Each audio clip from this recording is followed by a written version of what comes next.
Qu'est-ce qu'il y a là? On est assis sur quoi? Tu étais violent. T'exagères pas un peu? Bonjour, bienvenue dans cette nouvelle vidéo. Aujourd'hui, on va aborder les choses à ne surtout pas faire en Corée du Sud, que ce soit par rapport au pays, à la culture, mais aussi si vous arrivez à Séoul pour habiter ou pour même des vacances. Ouais, même ce qu'on a fait, voilà, ne le faites pas, on vous prévient. C'est au big warning. Alors, toutes les erreurs qu'on va vous citer, c'est des choses qu'on a faites et qu'on a regrettées. Bien sûr. Évitez vraiment la première fois que vous allez à Séoul. Souvenez-vous de ces gros points importants dont on va vous parler. Ce sera vraiment utile quand vous arriverez là-bas. Je suis sûre que même si on vous le dit, vous allez le faire. Parce que même nous, on nous avait prévenu et finalement on l'a fait parce qu'on n'a pas fait gaffe. Ouais. Mais c'est juste au cas où, comme ça, vous pourrez dire genre, ah oui, c'est vrai, Maëline et moi avait dit, mais je m'en souvenais plus. Voilà. Comme vous le savez, le métro est divisé en plusieurs parties. Il y a une partie qui est réservée aux personnes âgées, personnes qui ont des handicaps, notamment des fractures, des choses comme ça, ou des gens de la guerre, et les personnes enceintes. Les femmes enceintes en fait, c'est que les femmes qui peuvent tomber enceintes. Et du coup, en fait, pour vous expliquer un peu comment c'est fait, généralement c'est au tout début de la rame, ou tout à la fin. Ouais. En fait, c'est vraiment 6 sièges, 6 ou 8, je sais plus, qui sont vraiment sur les fins ou le début des rames. En vrai, vous pouvez pas le louper parce qu'il y a des grands signes avec des personnes âgées dessinées, les femmes enceintes ou les personnes handicapées. Logiquement, vous pouvez pas le louper. En plus, en général, il y a quasiment jamais personne assis, que des vieux en fait. Ouais. Vraiment que des yeux. Bien sûr. Nous, après avoir fait une petite marche. Tout début de notre voyage, une semaine et demie. Hein. Ouais, ça va, on l'a pas longtemps. fait. Mais une semaine et demie, on sortait, je crois qu'on rentrait de la Namsan. Ouais, on rentrait on était KO et tout, on rentre dans le métro, il y avait pas mal de monde et on se dit ah putain, il y a 3 places ici qui sont libres. Les 3 blancs là. Mais les vraiment 3 idiots là. Et nous on se pose, on était bien sur la ça tombe vraiment bien, il y a 3 places libres, c'est super, on est 3. En plus on avait marché 3 heures, on était là en mode bon bah ça va, c'est cool, tu vois, on a vraiment quelle chance. Et finalement bah, on était pas bien placés et donc plusieurs vieux qui sont passés devant nous et qui ont fait des petits ils nous regardaient de haut en bas, on s'est dit mais c'est bizarre et tout. Et pourtant on le savait dans notre tête qu'il y avait des places réservées pour les anciens. Mais on savait pas où en fait. C'est vrai que quand t'entres la première fois dans le métro coréen, tu sais pas exactement où elles sont situées et puis tu regardes pas forcément sur les murs du métro quoi. Donc tu vois 3 places, toi après 3 heures de marche, tu te dis bon bah vas-y je vais me poser là, je m'en bats les couilles. Et bah en fait il y a tous les vieux qui nous mataient bêtes. Mais vraiment, genre vraiment, les jeunes, c'est les personnes. Bah ouais, c'est des touristes. Des étrangers, voilà, donc voilà. Et on l'a plus jamais fait. Alors, c'est une chose à pas faire, c'est surtout un conseil pour ceux qui vont venir en Corée en vacances ou un an. Ne remplissez pas vos valises à blindax, c'est inutile. En fait, le truc, c'est que si vous venez en vacances en Corée, vous allez forcément acheter des trucs là-bas, que ce soit des souvenirs, des vêtements, je sais pas, n'importe quoi, cosmétique. Vous allez acheter plein de choses. Et venir avec une valise qui fait déjà 25 kg alors que votre poids maximum c'est 25 kg, c'est stupide. Partez avec une valise limite vide, prenez des sous-vêtements, quelques vêtements de rechange et puis achetez tout là-bas en fait. Évitez pas les au cas où, ça sert à rien les au cas où. Ouais, clairement. Nous on avait pour l'année où on est parti avec 30 kg. Ouais. 30 kg pour un an. Et on avait quand même des choses dans une valise en mode on s'est dit au cas où et ça nous a pas servi. Ouais. Donc vraiment checkez bien ce que vous prenez. Prenez vraiment vos pièces favorites, tout ce qui vous paraît utile et le reste tout s'achète en Corée. Et ne vous blindez pas trop de choses inutiles, c'est bête. La 3e erreur à ne pas faire, c'est tout simplement d'aller aux toilettes et de penser que ça va être exactement comme en Europe. Parce que ça ne l'est pas. Ils ont un problème les Coréens, autant au niveau technologie ils sont trop forts, mais au niveau canalisation et isolement, ils sont nuls. Ouais. Voilà. Ça, en fait, ils veulent des canalisations qui datent d'il y a très longtemps aussi. Ouais. Et du coup ils sont très mauvais là-dessus. Mais je pense aussi que c'est dû au fait qu'ils veulent tout faire très vite. Enfin bref, tout ça pour vous dire que les canalisations sont pourries. Donc quand vous allez aux toilettes et vous faites votre petite ou votre grosse commission, ne jetez pas le papier dans les toilettes. Ouais. Tout dépend de l'endroit où vous êtes. Il y a des endroits où ils vous autorisent de jeter dans les toilettes, mais ils le précisent. S'ils le précisent pas, vérifiez toujours bien qu'il n'y ait pas une poubelle à côté de vous pour jeter les papiers toilettes que vous utilisez. C'est un peu dégueu parce que du coup il y a un écosystème qui sont dans la poubelle, c'est dégueulasse, quand tu vas en boire tout c'est crade à mort, mais ça évite de boucher les chiottes et que du coup ça remonte et du coup il y a une odeur remonte fort. Ça fait ras-de-marée tout ça. Après c'est un réflexe compliqué à perdre hein, de jeter le papier dans la toilette, mais après tu l'as et après tu fais attention quoi. Par contre je crois que j'ai déjà bouché les toilettes dans des restaurants. Mais genre j'ai mis mon papier toilette et après ça fait genre comme ça le bouton tu vois ou pas. J'étais là genre merde putain. Je me barre grave. Y'a personne.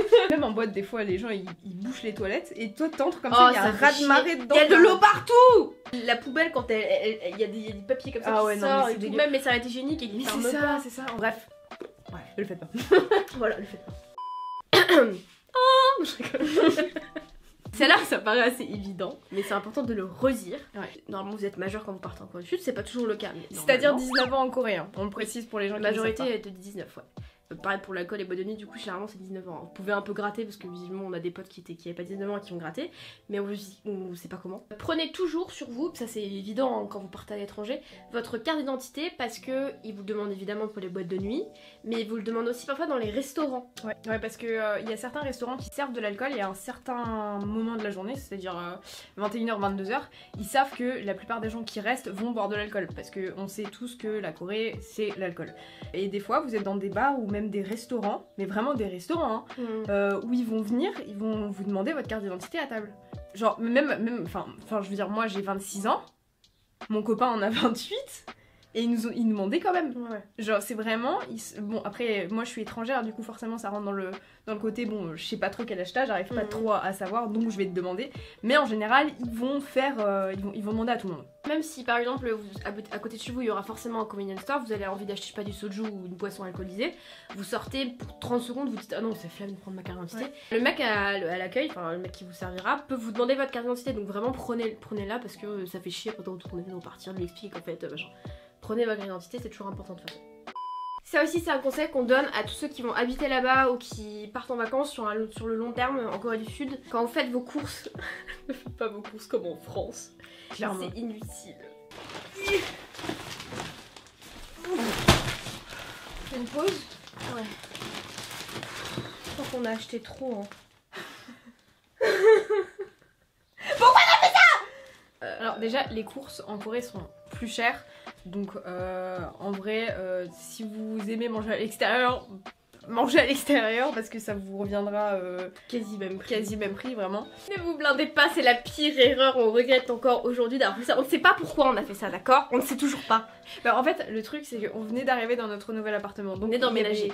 Il y avait plein de choses qui nous manquaient dans cet appartement. Pas de produits ménagers, rien du tout. Vraiment rien du tout. Vide. Le truc c'est que on a décidé, on ne sait pas pourquoi, de faire tout d'un coup. Donc il y avait une ligne droite de 15 minutes et on avait, je pense, 20 kilos de courses. Chacune. Sans déconner, chacune. On avait nos couettes, nos nouvelles couettes, nos oreillers, on avait tout ce qui était bouffe, tout ce qui était produits ménagers, enfin on avait tout acheté. On avait tout acheté d'un coup, c'était dit mais pourquoi faire plusieurs allers-retours quand on peut en faire qu'un? On avait les bras là, sciés, tellement le poids était lourd. On était là mais pourquoi on a fait ça? Et le pire vraiment, bah déjà c'était lourd, mais le pire c'était vraiment le regard des gens. Parce que apparemment les Coréens ne font pas leurs courses comme nous, ce que je peux comprendre parce que c'est débile, mais, mais vraiment ils nous regardaient comme si on faisait des courses pour 100 ans et qu'on se préparait à une apocalypse. Ils nous regardaient tous en mode alors que littéralement il y avait une petite supérette à 3 minutes de chez nous. Mais nous, on pense français, on se dit supérette à côté de chez nous, c'est plus cher que le supermarché. On n'y va pas, ils nous auront pas. C'était les mêmes prix. Bref, vous vous blindez pour rien, c'est inutile, ne faites pas ça. Alors, aussi, à savoir, ne buvez pas l'eau du robinet, sinon c'est tourista. Enfin non, c'est un peu moins que la tourista, mais c'est vrai que on peut pas vous donner d'indications sur les effets de l'eau. Les Coréens ont toujours dans leur restaurant ou dans leur guest house des fontaines à eau. Et en général, quand ils sont chez eux, ils achètent des bouteilles d'eau. Parce que c'est vraiment, enfin, c'est pas très conseillé de boire de l'eau du robinet. Alors, si vous voulez faire vos pâtes ou vos trucs comme ça, vous brossez les dents, donc y a pas de souci. Mais c'est vraiment si vous essayez de boire des quantités. Ouais, il faut boire un grand verre d'eau. Voilà, c'est ça. Quoi, avec l'eau du robinet. Essayez. Nous, ce qu'on faisait, c'est qu'on achetait vraiment des bouteilles d'eau au convenience store, ce qui nous coûtait une blinde. Mais bref, sauf quand il nous restait pas d'eau, moi je tapais, je tapais dans l'eau. Ah, j'en ai rien à foutre, genre je la flemme. Parce qu'il fallait descendre jusqu'au convenience store. J'espère j'ai pas la chiasse. Est-ce que tu sais quoi? Quand je suis tombée? Mais on l'a déjà raconté. Mais oui, je repense parce que t'avais les bouteilles et tout. Tu peux la raconter pour les nouveaux abonnés. Alors, pour les nouveaux abonnés, en fait, quand on devait aller chercher de l'eau, on allait au convenience store de côté de chez nous et on ramenait des packs d'eau. Et en fait, on avait la flemme de faire ça avec Meg, du coup, on donnait des challenges comme on fait souvent. Je dis, Meg, t'as, je sais pas, 45 secondes pour prendre le paquet d'eau le payer et revenir. Elle paye, elle ressort et en fait, faut savoir que notre connoisseur il était sur un tout petit... Il y a une butte. Il y a une butte, ouais, il y avait une butte comme ça. C'était pas vraiment un trottoir, mais c'était vraiment... Elle sort avec le paquet, elle fait c'est bon et tout. Et là en fait, elle a trébuché sur la butte. Elle est tombée sur le cul, le pack d'eau, il a... Je sais pas, il est parti le pack d'eau, genre, il a fait des roulades comme ça. Et toi t'étais sur le dos, devant le commissaire, et la pote elle était comme ça. C'était comme ça. Et moi j'ai explosé de rire. Et les Coréens, parce que du coup on était genre au bout de la rue de Hongdae, il y avait plein de monde. Hein. Et du coup les Coréens ils regardaient genre, mais il l'aurait même pas aidé hein. Enfin moi non plus tu me diras.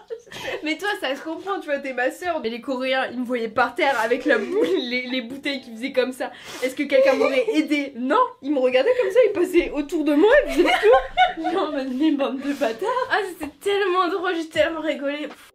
L'erreur la plus courante que vous allez faire, très certainement en arrivant, à part si vous avez déjà l'habitude en France de ne pas le faire, il faut que vous enlevez vos chaussures quand vous rentrez dans un lieu. Dans un lieu en général. Pas forcément partout, hein. Non, pas partout. Mais dans les appartements de vos potes ou chez vous.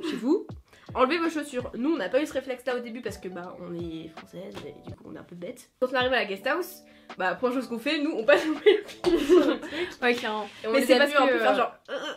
On s'est dit genre oupsie. On avait demi-tour. En fait, les Coréens ils sont trop forts aussi. Je sais pas comment ils mettent leur chose genre. Mais c'est un truc de ouf. Hop, c'est mis. Hop, c'est enlevé comme ça. Moi je mets 6 heures à faire mes converses là et eux ils sont là en mode. Même les converses hautes ils les enlèvent plus vite que toi. Donc du coup, après le temps, au bout de quelques semaines, hein, on a eu le réflexe et quand on a eu notre appartement, on le faisait dans notre appartement. Sauf quelquefois où clairement quand t'as oublié genre tes clés qui sont sur... Enfin pas tes clés parce qu'on n'avait pas de clés, mais genre je sais pas, ta carte de crédit qui est dans ta chambre, clairement c'était la technique de genre moi je fais deux pas, plus moi c'est ça. Mais le pire c'est que tu culpabilises de pas enlever tes pompes alors que tu savais que c'était chez toi donc en soi tu fais ce que tu veux chez toi. T'en fiches chez toi. Mais c'est vrai que t'étais quand même dans l'environnement asiatique et t'étais là en mode ouh je vais quand même passer avec mes chaussures là c'est grave et tout et c'est trop bizarre alors que ici enfin moi je m'en bats les couilles tu vois d'avoir mes chaussures ou pas. Ça paraît assez évident quand vous allez en Asie de toute façon, enlevez vos chaussures quand vous arrivez dans un lieu. C'est évident mais c'est bien de le redire à chaque fois et puis après de toute façon l'habitude se prendra au fur et à mesure. C'est ça. Voilà, c'est tout pour la vidéo, enfin c'est tout pour les choses à ne pas faire. Il y a plein de choses à pas faire en Corée, hein. On les a pas toutes énumérées parce qu'il y a plein de trucs. On vous a dit les principales et surtout par rapport aussi à ce que nous on a vécu. N'hésitez pas à dire en commentaire si vous avez d'autres choses qu'il faut absolument pas faire qui nous auraient complètement sorti de l'esprit, ce qui est fort possible comme à chaque fois. N'hésitez pas à vous abonner à la chaîne, à partager. Vous pouvez nous suivre sur les réseaux sociaux, Instagram et Twitter et puis on se retrouve d'ici vite. peu. La bise!